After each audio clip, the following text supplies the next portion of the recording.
dessiné wul bi muy prêter serment gisu leen Trump jël loxoom teg ci Bible bi pourtant c'est un chrétien orthodoxe pourquoi il n'a pas mis sa main sur la Bible. waaw te loolu lu am solo la ci constitution bu les États-Unis prêter serment. am na Zabour am na Tawret am na Bible am na Coran. ça dépend ci religion bi nga doon ñu tegal la ko. mais moom xam na ni Bible boobu ñu teg c'est pas la Bible de Isa ibn Mariam. moom xam na ni du Bible orthodoxe boobu ñu fa teg Bible satanique la moo tax tegu ci loxoom. il a préféré jurer comme ça et partir parce qu'il connaît. Comment il a fait pour connaître? C'est parce qu'il dafa am une forte organisation qui s'est tournée autour de lui pour indi ko teg ko fi pour ñu jële fi bon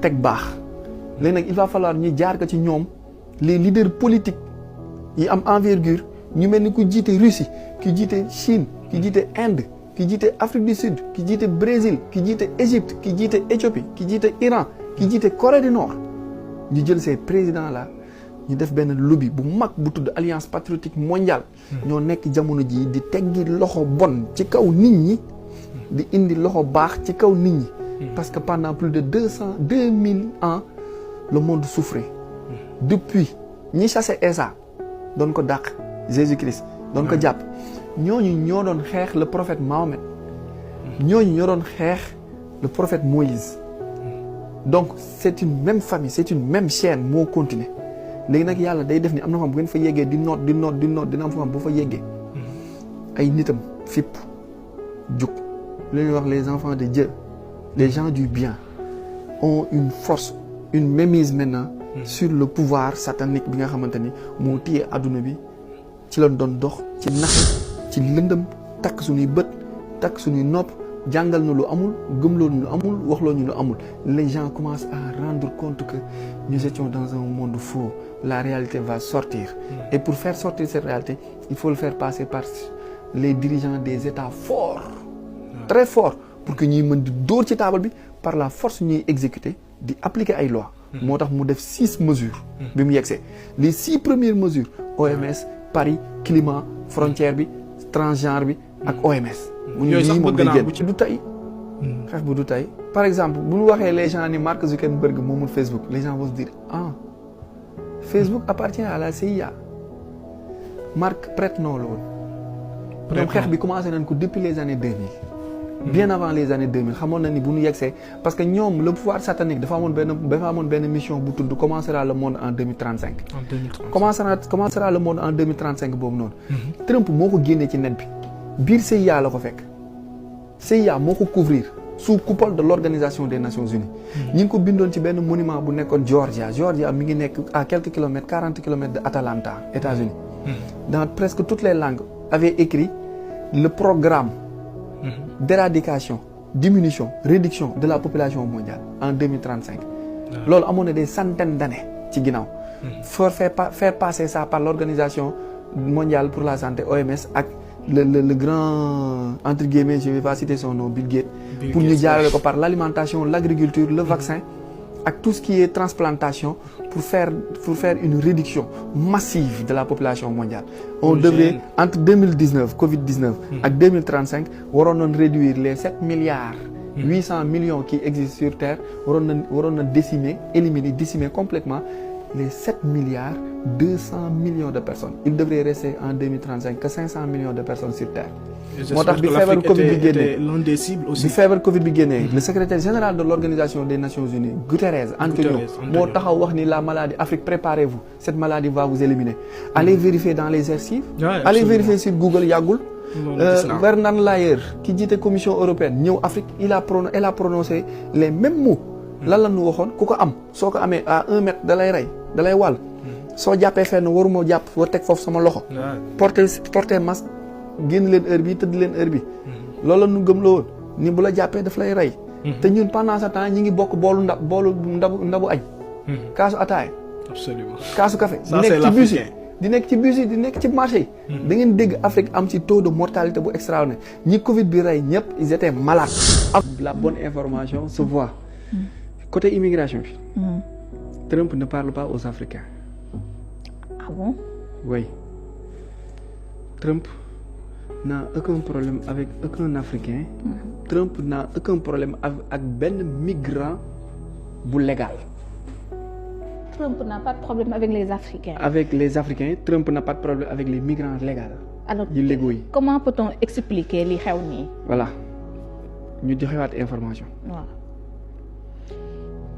waaw. Le plus grand trafic d'organes humains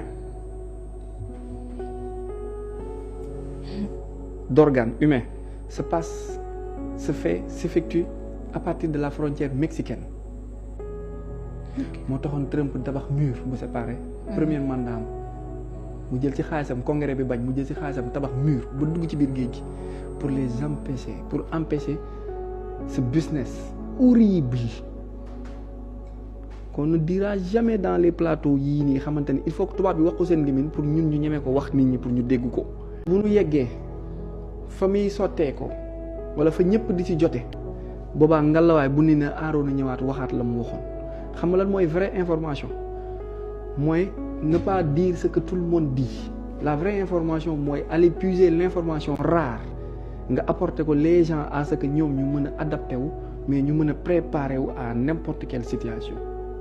Man je peux pas faire des analyses wala de la consultance en géopolitique dans les relations internationales et ne pas savoir ce qui se passe dans les 4 coins du monde. Tey ce qui se passe aux États-Unis frontière bi ak le fait de faire sortir les immigrés ku ko séparer ak le problème de Puff Daddy ku ko séparer ak Californie bu tàkk ku ko séparer ak cessez-le-feu bu Israël c'est parce que tu ne comprends pas que événement yooyu yëpp ñoo lié benn événement la. lan moo indi liaison boobu. dégg nga man la le cas Puff Daddy. oui est lié à ce qui se passe en Israël. est lié à ce qui se passe dans les frontières mexicaines. Trump va chasser tous les Mexicains parce que ñoom ñoo nekk di def ce trafic horrible de l'humanité. Parmi les 47 présidents contre les États-Unis, 4 seuls n'ont pas été portés par les lobbies et les 3 ont été assassinés et tués, dont John Fitzgerald Kennedy. Trump mooy le 4e et le seul non-lobby qui a financé toute sa campagne par ses propres poches. Amul benn organisation bu ko porté. Il a eu que le soutien de l'armée patriotique américaine pour faire bouger ce qui se passe dans ce pays. La première loi qu'il a signée mooy d'interdire et d'effacer 32 genres. waaw boobu moom. Les gens n'en parlent même pas et ils se posent pas la question mais comment un président américain peut venir dire que je reconnais un homme et une femme. yow lan moo waral loolu noonu. C'est parce que matrice boobu noonu ma la doon expliquer organisation lobby boobu mu nekk nii il est en train de balayer ce qui se passe actuellement dafa tudd alliance patriotique mondiale. Élan patriotique bi c'est valable dans plusieurs pays ku doxul ci lancer boobu noonu tu perds ci époque souveraineté lañ toll patriotisme lañ toll. ñun lu ñuy woote maanaam ñoom loolu la ñuy. mooy jamono moo xew moo fi ne boo xoolee tout ce qui se passe dans les pays du monde loolu la ñuy réclamer. Il est venu encore dire à Netanyahou que je vais te traduire, on va te traduire à la cour pénale internationale. Netanyahou moo jiite Israël ni ko dommages et intérêts bi palestiniens yi dund yëpp yow la. kan moo ko mës a ñeme kan moo mës a wax ni lépp luy LGBTQ plus yooyu noonu yëpp c'est 32 genres ñii di sëy ak mala ñii di sëy ak néew ñii di sëy ak ay poupées ñii di góor ak góor jigéen ak jigéen jigéen góor jigéen yooyu yëpp mu ne c'est fini nii ngeen di def par force. ba pare mu ni immigration bi dinaa ko régler tëj frontière u Mexique bi nii ñëpp laay renvoyer ñu génn sénégalais boo dégg ñu génnee ko jàppal ni mi ngi woon ci trafic bi booy bi jaar Nicaragua dem dugg biir États-Unis yor kayitam di liggéey kenn du ko dàq. trafic ban. d'organes humains. les Sénégalais. Ouais. On parle de 1689 Sénégalais. soo déggee bis boo déggee nii renvoyer nañ des Sénégalais. boole nañ ko ci contingent mexicain ak colombien ak vénézuélien ak brésilien yi ñu wàccee parce que mën nga ñëw bokk ci benn mafia bokk ci benn deal mën nga nekk nigérian sénégalais gambien guinéen ngay liggéey ak ay mexicains. Il n'a pas de problème avec les africains il n'a pas de problème avec les migrants réguliers il a un problème avec les délinquants et les trafiquants d'organes humains. Ce business là ce deal là on le dit pas les gens le savent xam nañu ko. des Sénégalais non dama ni. deal bi loolu la. mais dama ni koo ci dégg laa la wax koo ci dégg sénégalais boo ci dégg am na problème amul yoon jaarul yoon wala nekkul ci li États-Unis santaane mais ku am kayit di liggéey États-Unis nekk si yow di santaane mënuñu la génnee États-Unis surtout les pays bu nga xamante ni c'est un melting pot salade de fruits la. Trump d'origine écossais la jabaram Europe de l'Est la bokk Obama Kenya la pël Masaay mooy nopp yu guddi yi di sol comme genre yëre yi donc bu fekkee dëkk boobu noonu ñoo am liberté d'esprit pour mën a accueillir ñëpp comment un président peut venir dire que je vais chasser tous les migrants alors qu'on se pose pas la question de quel migrant il parle et de qui il parle.